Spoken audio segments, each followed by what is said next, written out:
Picture yourself walking alone on a rural road in Japan. It's late. Very late.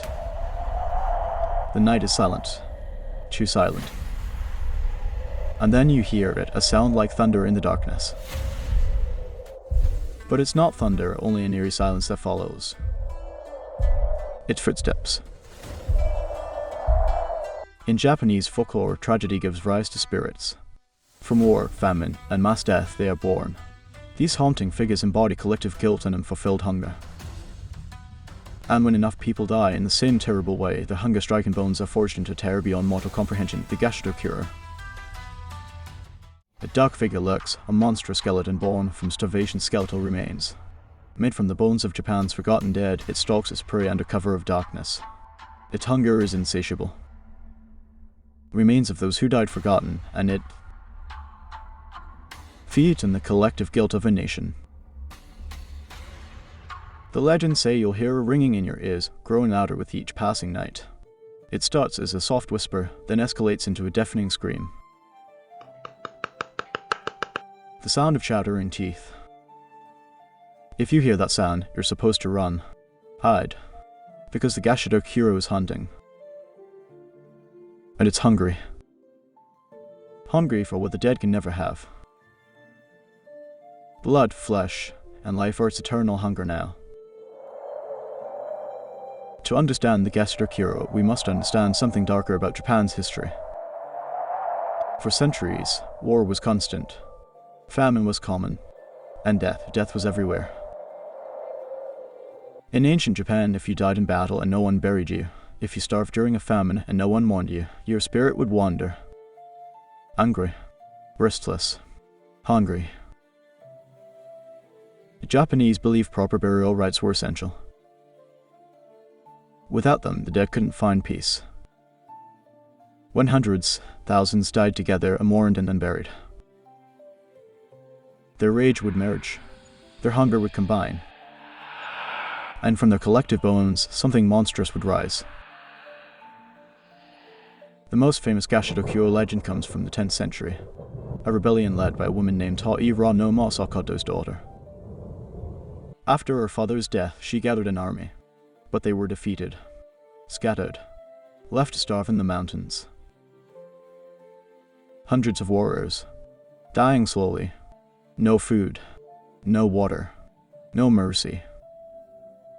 And as they died, they cursed the emperor who betrayed them. The land would wither, the people would forget. Cursed to haunt eternity, a reminder of collective anger and guilt. Their memory would linger, forever etched in the shadows. The legends say their bones didn't stay buried. On moonless nights, the ground would tremble, and from the earth, massive skeletal hands would emerge, pulling themselves up, bone by bone, until they stood 15 meters tall. A skeleton formed from hundreds of the dead, moving as one. And it walked. Villagers would hear it coming. Footsteps that shook the earth. And then the sound. The clicking of massive jaws. Teeth as long as swords, shattering together. The creature is always hungry for life itself now. The Gashadokuro would reach down with hands the size of houses, and it would grab whoever it found, lifting them to its skull, to those massive jaws, and it would bite, trying to taste what it could no longer have, trying to fill a void that knows within, failing to satisfy an eternal hunger. Because the dead can eat forever, but they can never be full. But the most terrifying Gashadokuro didn't come from war. It came from something worse. The Tenshō famine of 1586. For 2 years, the rice crops failed.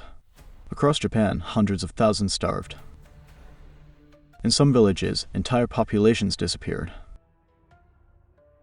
In rural Japan, travelers spoke of a terrifying figure, a skeleton that stalked the roads at dusk, its skull clearing clouds as it walked. The beast's presence was marked by an unsettling chill in the air. Its tall frame seemed to defy explanation. This monstrous apparition would soon become a haunting legend, forever etched in Japanese folklore.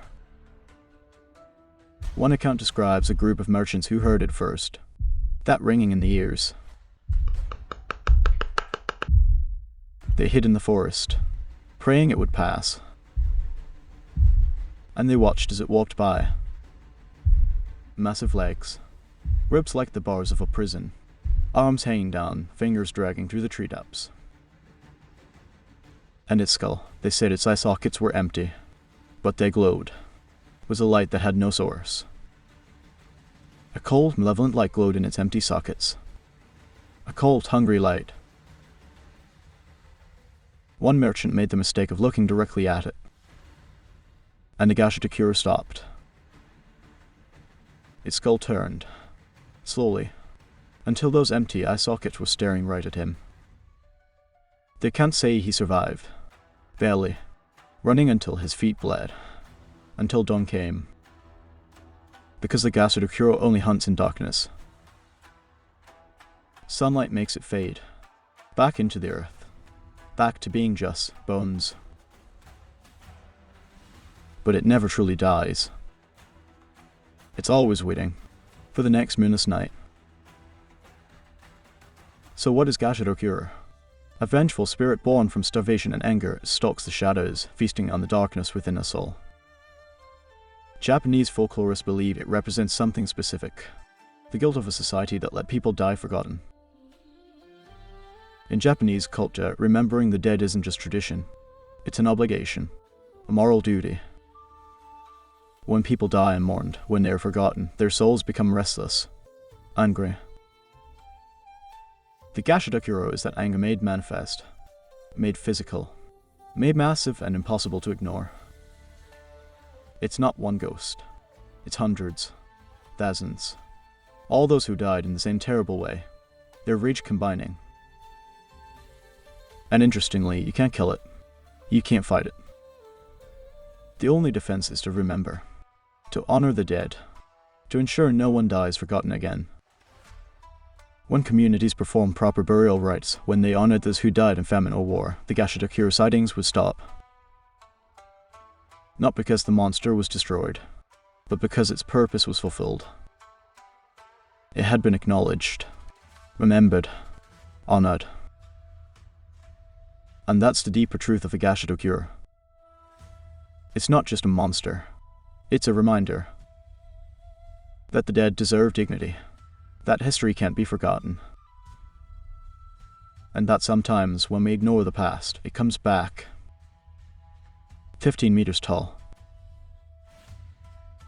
Today, the Gashadokuro has become part of popular culture. You'll find it in video games, in anime, in horror movies. But in rural Japan, some still take it seriously. Old-timers will tell you to be careful on moonless nights, to listen for that ringing in your ears. And if you hear it, because somewhere out there, death is always waiting. Because somewhere out there in the places where people died and mourned and unremembered, the bones are waiting. The Gashadokuro, Japan's titan of tragedy, a skeleton built from starvation and war and forgotten death. A reminder that the dead won't stay silent forever. And that some hungers can never be satisfied.